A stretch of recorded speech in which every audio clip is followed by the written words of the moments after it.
The Daytona 500 on Fox is sponsored by Coca-Cola. The Polar Bears invite you to open a little happiness this racing season. Now it's time for the AT&T Race Break, brought to you by the nation's largest 4G network, Rethink Possible.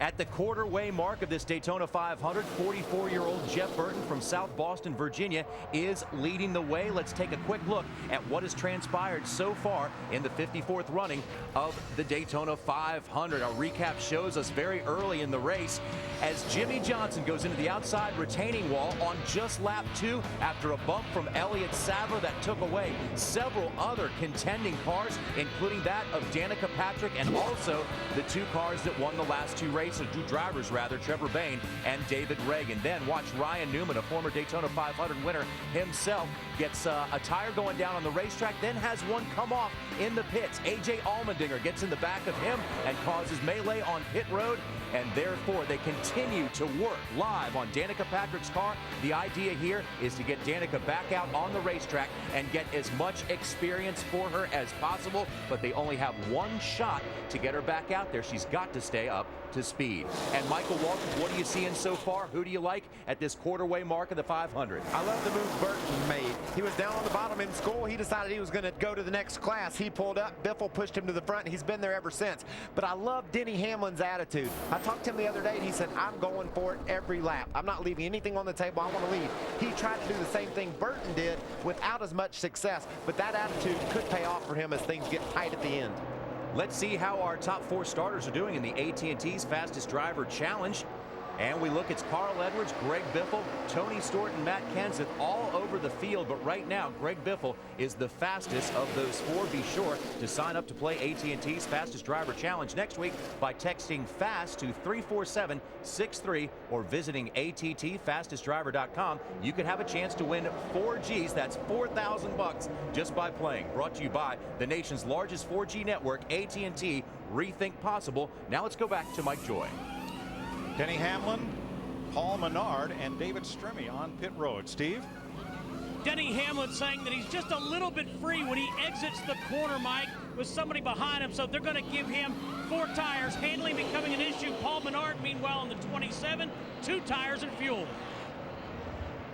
They leave the pits while work continues on Stremme's car. Now his red machine pulls away. There's the 83 Landon Castle, also in the pit lane, as green flag stops begin here at lap 53. And Mike, that's something these crew chiefs are going to have to keep up with as this track rubbers back up.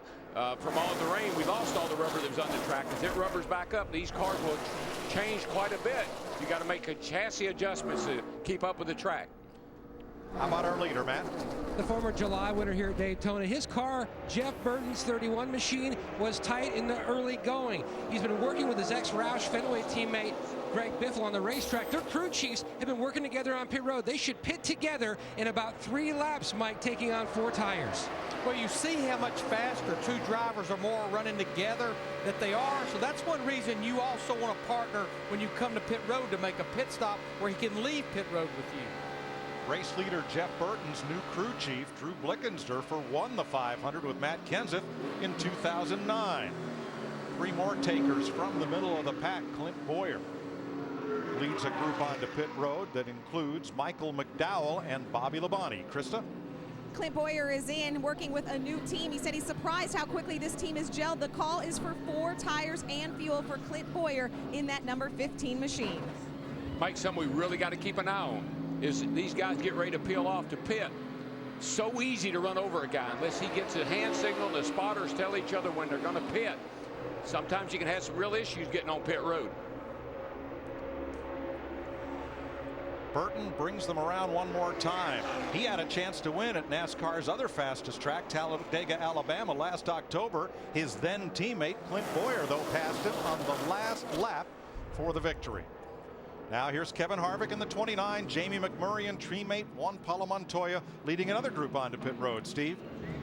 Little concern in the 29. It's going to be right sides only, Mike, but Kevin Harvick has reported a small vibration, something they're keeping an eye on. Dick Berggren. Jamie McMurray has run all day with his teammate, Juan Pablo Montoya. That has been the plan for those 2 cars to hook up, run together, and don't damage anything.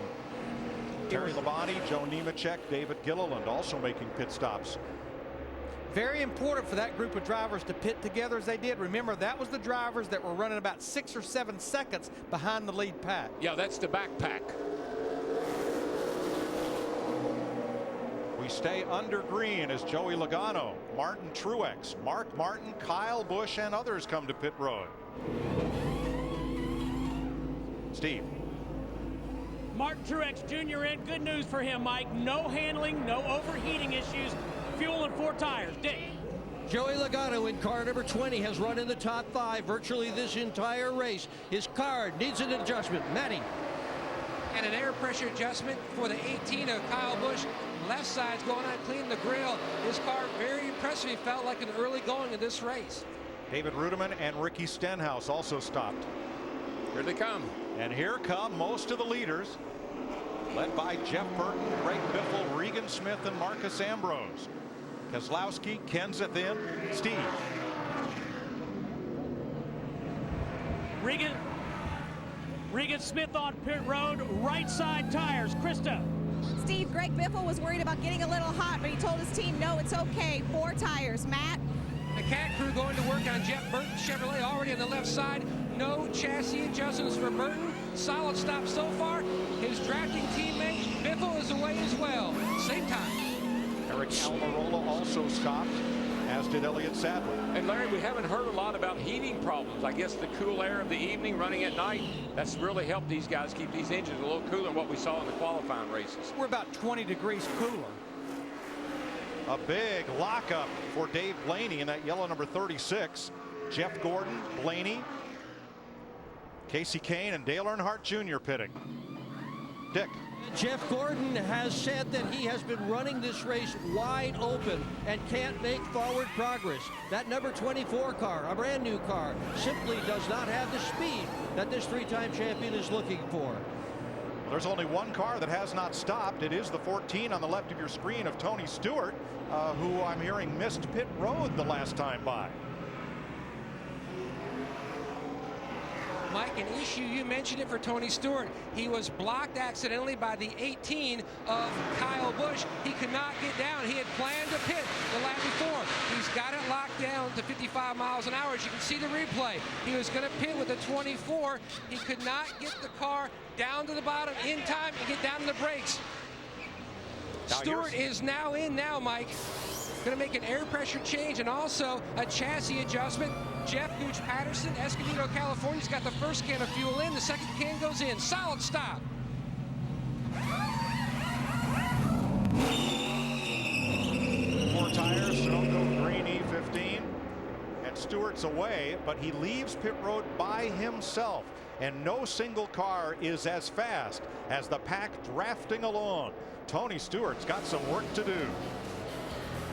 Danica Patrick's car close to returning to the racetrack. 60 laps complete in the Daytona 500 on Fox.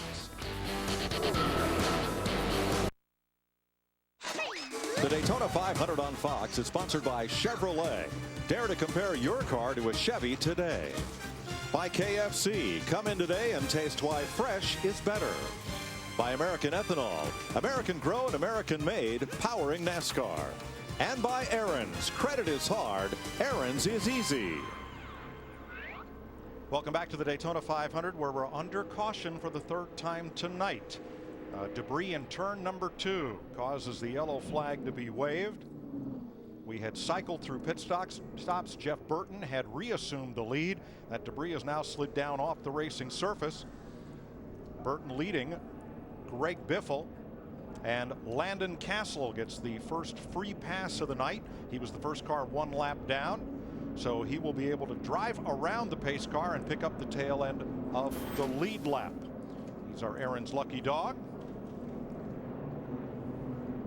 Larry, how's this going to affect halfway, buddy? I mean, that's got to be on your mind. You got 200 grand coming up at halfway. Is this going to play into anybody's hands right here? Well, until that caution came, Darrell, a lot of those drivers that pitted early, they were going to have to pit before the halfway. But I think for a lot of them, like Jeff Gordon, Dale Earnhardt Jr., they would have been able to go past the halfway before they had to pit. There are 5 other cars on track a lap or more down who will have an opportunity to get a lap back here. We'll explain in a minute. Enter now for a chance to win the Camaro Synergy and a Talladega Race Weekend package. Plus meet Tony Stewart. Visit wincamarosynergy.com now to enter. I do think a lot of drivers that made those early green flag stops, like Denny Hamlin, Paul Menard, Kevin Harvick, some of those drivers, we've been almost 10 laps since they pitted. I think they've at least got to come get fuel. Danica Patrick, only the third woman to start the Daytona 500. Janet Guthrie had 2 top 15 finishes. Ran the great race, as did Shauna Robinson. Pit stop, Steve. Denny Hamlin in the 11, fuel only. Also the same for Dale Earnhardt Jr. Dale Earnhardt Jr. saying his car is handling very well. Described it as neutral. Regan Smith in as well. A lot of gas and go stops here. There's Tony Stewart's. Here was Matt Kenseth coming into the first pit stall. Whoops. Got to back. Can't go over that line right there. You got to go back. You see the inspector telling him push back. And looks like a little overheating there on Kenseth's car.